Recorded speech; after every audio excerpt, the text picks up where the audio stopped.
10वां अध्याय नरसिंह लीला वर्णन। नंदीश्वर बोले, हे प्रभु, शार्दुल नामक भगवान शिव के अवतार के बारे में मैं तुम्हें बताता हूँ। कल्याणकारी भगवान शिव ने एक बार अग्नि के समान जलते हुए शरभ को भी धारण किया था। वैसे तो भगवान शिव अपने भक्तों की रक्षा करने और उनका कल्याण करने हेतु अनेक अवतार धारण करते हैं, जिनकी गणना करना असंभव है। एक बार अपने द्वारपालों जय विजय को दिए गए शाप के कारण वे दोनों दिति पुत्र कश्यप जी के पुत्रों के रूप में उत्पन्न हुए। पहला पुत्र हिरण्याकश्यप और दूसरा हिरण्याक्ष रूप में विख्यात हुआ। इन दोनों ने घोर तपस्या करके ब्रह्मा जी से वरदान प्राप्त कर लिया और पूरे संसार में उपद्रव करना आरंभ कर दिया। वे किसी से डरते नहीं थे और ऋषि मुनियों और देवताओं के शत्रु बनकर उन्हें सदैव नुकसान पहुंचाते थे। उन्होंने शौनिक नगर को अपनी राजधानी बनाया था और तीनों लोकों पर विजय का लक्ष्य बनाकर निरंतर युद्ध में लगे हुए थे। वे बहुत पापी और दुराचारी हो गए थे। इस प्रकार उनके पाप दिन प्रतिदिन बढ़ते ही जा रहे थे।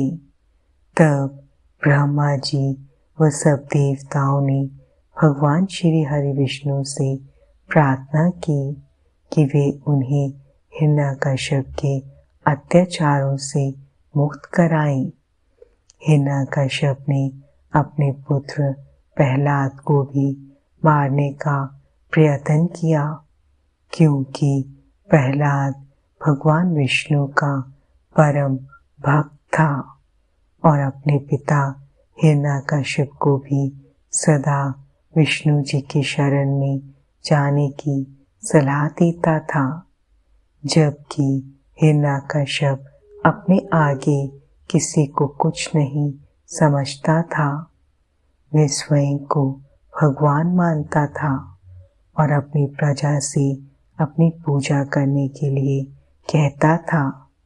एक दिन हिरण्याकश्यप ने प्रहलाद को मार डालने के लिए उसे एक विशाल खंभे पर बांध दिया। भक्तवत्सल भगवान अपने भक्तों को कष्ट में देखकर सदा उनकी रक्षा करने के लिए आते हैं। भगवान विष्णु ने नरसिंह रूप धारण किया, जो कि आधा मनुष्य का था और आधा सिंह का, और उसी खंभे को फाड़कर प्रकट हो गए। उन्होंने देखते ही देखते युद्ध करने आए सभी दैत्यों का संहार कर दिया। तत्पश्चात हिरण्याकश्यप को अपनी गोद में लिटाकर अपने नाखूनों से उसका शरीर फाड़ दिया। हिरण्याकश्यप के मरते ही सब देवता आनंदित हो उठे, परंतु जब नरसिंह रूप धारण किए हुए भगवान विष्णु का क्रोध शांत नहीं हुआ तो सभी चिंतित हो गए। तब अपने आराध्य भगवान विष्णु का क्रोध शांत करने के लिए उनके भक्त प्रहलाद ने उनकी स्तुति की। प्रहलाद की स्तुति से प्रसन्न होकर विष्णु जी ने उन्हें गले से लगा लिया, परंतु फिर भी उनके क्रोध की ज्वाला शांत नहीं हुई। तब सब देवता भक्तवत्सल कल्याणकारी भगवान शिव की शरण में गए और उनसे विष्णु के क्रोध को शांत करने की प्रार्थना की।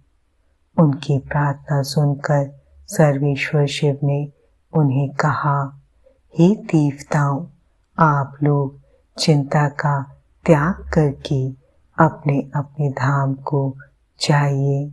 मैं भगवान श्री हरि विष्णु को अवश्य शांत करूँगा। तब देवता प्रसन्नता पूर्वक अपने धाम को चले गए।